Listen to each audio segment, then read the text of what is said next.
সকল শ্রোতা বন্ধুদেরকে জানাই শুভ রথযাত্রার প্রীতি এবং শুভেচ্ছা। চলুন আজকে প্রভু জগন্নাথকে নমন করে শুরু করি আজকের দিন। আজকে ভূত আর রহস্য মঞ্চের যে গল্পটি আমি উপস্থাপন করতে চলেছি, গল্পটি নিছকীয় খুব মজার। ভূতের হলেও ভূতের মতন নয়, এই গা ছমছমে ব্যাপারটা নেই, কিন্তু হাসি মজা এবং এখানে ভূতের পরিবারদের নিয়েই কিন্তু গল্পটা অবশ্যই পুরোটা শুনবেন, লাইক শেয়ার এবং কমেন্ট করবেন। শুরু হচ্ছে আজকের নিবেদন আধা তেপান্তরের অদ্ভুত কাহিনী। লিখেছেন হিমানীশ গোস্বামী। শুরু হচ্ছে আধা তেপান্তরের অদ্ভুত কাহিনী। কাদাগোলার আজই ভয় দেখানোর প্রথম দিন। কাদাগোলা হলো ভূতের ছানা। আধা তেপান্তরে মোটামুটি সচ্ছল অবস্থা গোলা বংশের। কাদাগোলার বাবা ছাইগোলা, আর ছাইগোলার পেতনি খানদানি কুচকুচে বংশের মেয়ে। নামও মনে রাখার মতন, ঘোড়া অবশ্যা কুচকুচে। নামটা মনে রাখবার মতন হলেও এত বড় নাম যে অনেকেই ভুলে যায়, তাই কেউ কেউ ঘোড়া বৌদি বলে ডাকে, আর কেউ কেউ ঘোড়া দি। অন্য পিতৃরা তাকে কেবল ঘোড়া বলেই ডাকে। অনেকে বলে ওর পুরো নামটা নাকি ভারী অলক্ষণে। কেন জানো? ওই নামটার মধ্যে দেখো রামা কথাটা লুকিয়ে রয়েছে। আর রামা কথাটা যে ভূতেদের কানে খুব আরামপ্রদ হবে না, সেটা বোধ হয় বুঝিয়ে না বললেও চলবে। বিয়ে হওয়ার পর যখন ঘোড়া অমাবস্যা এলেন গোল বংশের পেতনি হয়ে, তখন তার স্বামী ছাইগোলা একটু আবদার করে বলেছিল, তোমার নামটা একটু বদল করে, তোমার আপত্তি হবে না তো? শুনেই তার নতুন বিয়ে করা পেতনি সে কি ফুপিয়ে ফুপিয়ে কান্না। না, ঠাকুর দেওয়ার নাম তিনি বদলাবেন না, কিছুতেই নয়। ভূতেদের বাড়ি খুব বড় নয়, তবে যেমন যেটুকু দরকার সেটুকুনি সাজানো গোছানো রয়েছে। ভূতেদের বৈঠকখানা 8 রকম পচা গন্ধ ম করছে চারিদিক। এখানে ছাই ওখানে ছাই, প্রতিদিন নতুন নতুন কাদা এনে দেওয়ালে ছুঁড়ে ছুঁড়ে কেবল রাখা হয় তাই নয়, মানুষের নর্দমা থেকে অ্যালুমিনিয়ামে তৈরি বালতি জল দেওয়া দেওয়ালে আটকে থাকা কাদা রাতের মধ্যে 11 বার ছেটানো হয়। তাছাড়া কোন ভাঙা ইট, পাটকেল, পচা পাতা রাশি, নতুন নতুন পচা পাতা এনে রাখা হয়। দেওয়ালে একটা বড় ছবি রাবণের। ছবিতে দেখা যাচ্ছে 10 মাথাওয়ালা রাবণের চমৎকার চেহারা।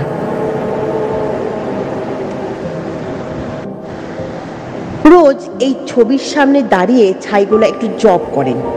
কি যে বিড়বিড় করে বলেন তা অবশ্য বোঝা যায় না, তবে ভূতেদের মন্ত্রের 6 বার রাবণ বলা হয়। এটা প্রাচীনকালের প্রথা। আজ থেকে এই বাড়িতে হইচই পড়ে গেছে। কেন? তারা বিবরণ একটু পরে দেব। কেউ কেউ হয়তো প্রশ্ন করবে, ভূতেরা অ্যালুমিনিয়ামের বালতি ব্যবহার কেন করে? তারা কি কোনো বিশেষ কারণ আছে? খুবই চমৎকার প্রশ্ন। এর উত্তর আছে, নিশ্চয়ই আছে, অবশ্যই আছে। অ্যালুমিনিয়াম ছাড়া পেতলে তামার বালতি ব্যবহার করতে পারে না ভূতেরা। তারা ব্যবহার করতে পারে না কেবল লোহা। লোহা ব্যবহার করলে কোনো ক্ষতি হয় তার কোনো প্রমাণ নেই, কিন্তু প্রথাটি প্রাচীন। সেজন্য প্রাচীনপন্থী ভূতেরা লোহা ছোঁয় না। ছুলে কি হয় কি জানি, কিন্তু প্রাচীনপন্থীরা জানতে পারলে প্রায়শ্চিত্ত করতে হয়। সে প্রায়শ্চিত্ত বড় কষ্টকর ব্যাপার, কিন্তু সে কথা থাক। আমরা শুরু করেছিলাম কাদাগোলার আজ ভয় দেখানোর প্রথম দিন থেকে, সেই কথাই বলি। কাদাগোলার বয়স একটু বেশি, 7 বছর পার হতে চলল, অথচ এর ভয় দেখানোর হাতে খড়ি হয়নি। ভূতেরা বাচ্চারা সকলেই 5 বছর 14 দিনের মধ্যে ভয় দেখা শিখে গিয়ে কিন্ডার গার্ডেনে থাকতে থাকতেই শিখে যায়, এমনই শোনা গেছে। 3 বছর একটু 21 দিন বয়সের একটি ভূতের ছানা ভয় দেখিয়ে জিনেস বইয়ের নাম লিখিয়েছিল। সাহেব ভূতেরা জিনেস বই বের করে প্রতি বছর, জিনেস বই হলো জিনদের বই, আসলে সব রকম ভূতেদের কার্যকলাপের শ্রেষ্ঠ বিবরণ এতে প্রকাশিত হয়। এই বইয়ে জিন, পরী, হরেক রকমের ভূত, শাঁকচুন্নি, টাকচুন্নি, পেতনি এসবের বিবরণ তো থাকেই। তাছাড়া থাকে গোভূত, হামদভূতের, পল্টার প্রভৃতি নানা রকমের কীর্তিকলাপ। বইটার নামে যাতে বড় হয়ে যায় তার জন্য সাহেব ভূত প্রকাশকের ওর ইংরেজি নাম দিয়েছে জিনেস বুক অফ রেকর্ডস। বইতে নাম ওঠা ভয়ানক এক সম্মানের ব্যাপার। বাংলাদেশে বেশ কয়েকটি ভূতের নাম এই বইয়ে উঠেছে। তাদের মধ্যে আছে সবচেয়ে ছোট ভূতের নাম। এই ভূত আবার নাকি নাস্তিককে ভয় দেখিয়ে বলে তাকে বিশেষ সম্মানের স্থান দেওয়া হয়েছে। যখিরা ভূতেদের দলে নাম লিখিয়েছে তা টাকার জোর কি না হয়। কাদাগোলাকে একদিন ভয় দেখানো শেখানো হয়নি, তার কারণ তার মায়ের আবদার। অন্য ভূতেরা যখন কিন্ডার গার্ডেনে ভর্তি হয় তখন কাদাগোলা মা বলেছিল, না, আমার কাদাগোলা সাধারণ ভূতেদের সঙ্গে মিশে গোল্লায় যাবে, ও প্রাইভেট টিউটরের কাছে পড়বে বাড়িতে। তা প্রাইভেটেই পড়ুক আর যাই করুক, স্কুলে ভর্তি হতে গেলে তো একটি কঠিন পরীক্ষা দিতে হয় প্রত্যেক ভূতের ছানাকে। সে হলো ভয় দেখানোর পরীক্ষা, দুরকম। একরকম হলো থিওরিটিক্যাল, এটা মোটামুটি সহজ, আর 2-4টে বই পড়লেই হয়ে যায়। অবশ্য বইগুলি খুব ছোট নয়, তাহলে বুঝতে অসুবিধা হয় না। এছাড়া নেট বইও পাওয়া যায় প্রচুর। এই পরীক্ষায় পাশ করলে তবে নেওয়া হয় প্র্যাকটিক্যাল পরীক্ষা। এটা ভারী কঠিন পরীক্ষা, এটাতে পাস করাতে না পারলে স্কুলে ভর্তি হওয়ার কোনো আশাই নেই। সেই জন্য লেখাপড়া ভালো করে শেখানোর আগে অনেকের মা বাবা বাড়িতে নিজেদের ছানাপোনাদের ভয় দেখানো শেখায়। অনেক ছানাপোনা চলে যায় বিশেষ প্রিপারেটরি স্কুল বোর্ডিংয়ে ভয় দেখানো প্র্যাকটিক্যাল কোর্সে, বেশ বড়, যেখানে প্রথমে পাখিকে ভয় দেখানো শেখানো হয়, তারপর চড়ুই কিংবা শালিক পাখি, এগুলি সাধারণ পাখি, যে জন্য বড় লোকের ছানারা প্রথমে ভয় দেখানো শেখায় ছোট ছোট মুনিয়া কিংবা বাজেরিয়ান। সবচেয়ে দামি হলো মৌটুসি, এরপর আস্তে আস্তে পায়রা, ঘুঘু, মাছরাঙা, বক, মোরগ, হাঁস, তারপর চিল, শকুন, পেঁচা, ডাহুক, বাঘ, এইসব আস্তে আস্তে পাখিদের ভয় দেখানোর পর ময়ূর, উট পাখি। তার সবচেয়ে অসুবিধা হয় টিয়া, ময়না, এসব পাখিগুলোকে ভয় দেখানো। টিয়া আর ময়না ভয় পেতে চায় না, অনেক সময় তারা নিজেরাই ভয় দেখানোর চেষ্টা করে। সেই জন্য ভূতের ছানারা কিছুতেই ময়না ও টিয়া পাখিতে একেবারে ভয় দেখাতে চায় না, নিজেরাই যে ভয়ে অস্থির হয়ে ওঠে। আর একটা মজার ব্যাপার আছে, সব পাখি অল্প বিস্তর ভয় পেলেও ধনেশ পাখি কিছুতেই ভয় দেখানো যায় না। সেই জন্য দুষ্টু ভূত ছানারা যারা একটু বেপরোয়া তাদের বলা হয় ধনেশ। যেসব ভূতের ছানা ভয়ঙ্কর সাহসের কাজ করে তাদের ধনেশ পুরস্কার দেওয়া হয়। বছরে মাত্র 2-3টে ভূতের বেশি এইরকম পুরস্কার পায় না। এই পুরস্কার দেওয়া হয়, কিন্তু গত 3 বছরে এই পুরস্কার কেউই পায়নি। তাতে ভূতেদের পাক্ষিক সাম্প্রদায়িক লেখা হয়নি। বাঙালি ভূতেদের নানা দিকে অধঃপতন হতে শুরু হয়েছে। আজকাল আর সে রাতই নাই। একালে সমস্ত ভারতে বাঙালি ভূতেদের একটা বিশেষ প্রতিষ্ঠান ছিল, মান ছিল, চাহিদা ছিল। বাঙালি ভূতের সর্বত মাথা নিচু করিয়া থাকিত। ভূতেরা মাথা উঁচু করাকে কাপুরুষের লক্ষণ বলে মনে করা হয়। কিন্তু এ কি হইতাছে? ক্রমশ বাঙালি ভূতেদের চরিত্র দুর্বল হইতেছে কেন? গত 3 বছর বাঙালি ভূত ছানারা সাহসিকতার জন্য কোনো সোনারূপা কিংবা ব্রোঞ্জ আনতে পারে নাই। ইহা চলিতে থাকিলে বাঙালি ভূতেদের ভবিষ্যৎ যে তীব্র অলক্ষণে আলোকময় হইবে এমন কথা বোধ হয় অন্যরা বা অসঙ্গত হইবে না, ইত্যাদি। পাখিদের ভয় দেখানো শেখানোর পর ভয় দেখাতে শিখতে হয় চতুষ্পদীদের, যেমন ইঁদুর, বেড়াল, কুকুর প্রভৃতি, তারপর শিয়াল, নেকড়ে, ডোরাকাটা, বাঘ, সিংহ। এরপর ভয় দেখানো শেখাতে হয় বানর মানুষদের। আগে কম বয়সীদের শুরু, তারপর ধীরে ধীরে 60 বছর পর্যন্ত মানুষদের। বানরদের নিয়ে বড় মুশকিল, ওরা ভয় পেয়েছে কিনা বোঝাই যায় না। এর ফলে বানররা ভয় দেখানো, বানরদের ভয় পেলে কিনা জিনিসটা পরীক্ষা নেন তিনি, অনেক রকম বুঝতে পারা যায় না।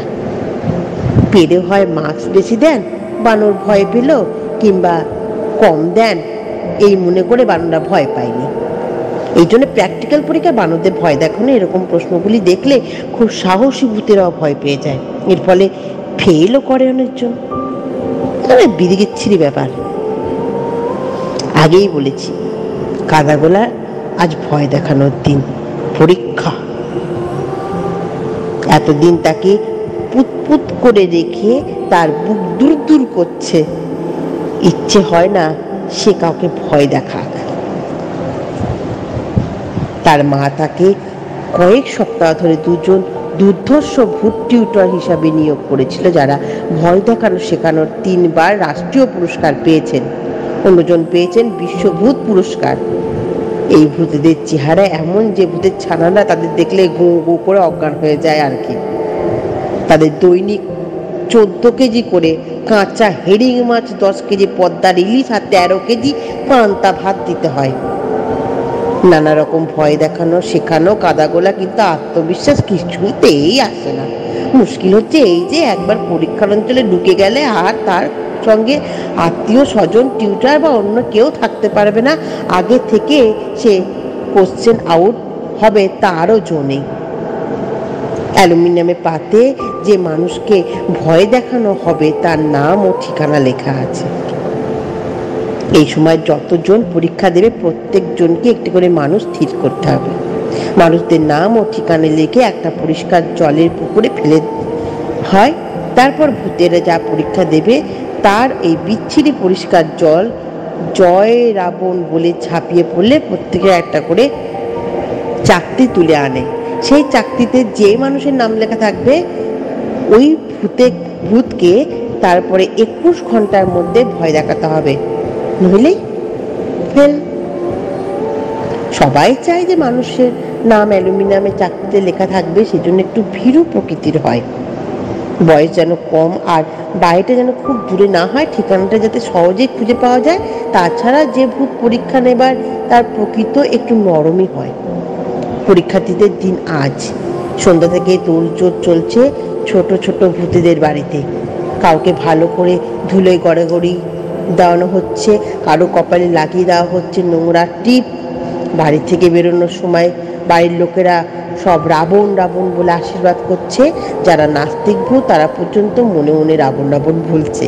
অনেকেই মনে কাঁপছে, আর কেউ কেউ এতই নার্ভাস হয়ে পড়ছে যে মাঝে মাঝে হাওয়ায় মিলিয়ে যাচ্ছে। তখন মা, বাবা, অভিভাবক সব চিৎকার করে বলছে, ওরে পচা ডিম কোথায় গেলি রে, ওরে পচা তাল রে, এরকম করলে কি করে হবে রে, ভয় দেখানোটা খুব সোজা রে। আবার কোনো কোনো ভূতের ছানা ভয় দেখানোর আগে অভ্যাস করেনি, এখন শেষে মুখছে চিঁচি চা চা দামদুম চি চিৎকাই মিৎকাই সব বিকট আওয়াজ বার করছে। একজন মুখস্থ করবার চেষ্টা করছে, তোর রক্ত মিষ্টি ভালোই অনাসৃষ্টি, গুড়গুড়ে মেঘ আমাবস্যা এলো ছেপে বৃষ্টি, দেখছি কি রে এদিক ওদিক শূন্য পানে দৃষ্টি, এবার তোর মাংস হারে করবো মোরা ফিষ্টি। এইসব গান অদ্ভুত। এটা নাকি ভয় দেখানো অব্যর্থ উপায়। ভয় দেখানোর লাস্ট মিনিট সাজেশন বলে একটা বইয়ের এরকম 800টা মন্ত্র আছে। খাতাগুলোকে পুরো 800টা ছাড়া মুখস্থ করানো হয়েছে। মুখস্থ করেছিল মোটামুটি, কিন্তু আজ সন্ধ্যায় ঘুম ভাঙার পর থেকে তার মাথাটা বেবাক ফাঁকা হয়ে গেছে। একটা মন্ত্র তার মনে পড়ছে না, যে সমস্ত মন্ত্র সব ভুলে গেছে, সেটা কাউকে বলতেও পারছে না। বললেই তো বাড়িতে হাহাকার পড়ে যাবে। না, তাকে বাড়ির সম্মান রক্ষা করতেই হবে। শেষ হলো আজকের প্রথম পর্ব। গল্পটিতে বলা হয়েছে যে একটা ভূতেদের পরীক্ষা না হয়, সে পরীক্ষায় তারা পাশ করতে পারে কিনা দেখব। এই কাদাগোলা সে একটি ছোট্ট ভূত, সেও পাশ করতে পারে কিনা তাদের পরীক্ষায়, সেটা জানতে হলে আমাদের আধা তেপান্তরে অদ্ভুত কাহিনী গল্পের 3য় পর্ব শুনতে হবে। নমস্কার।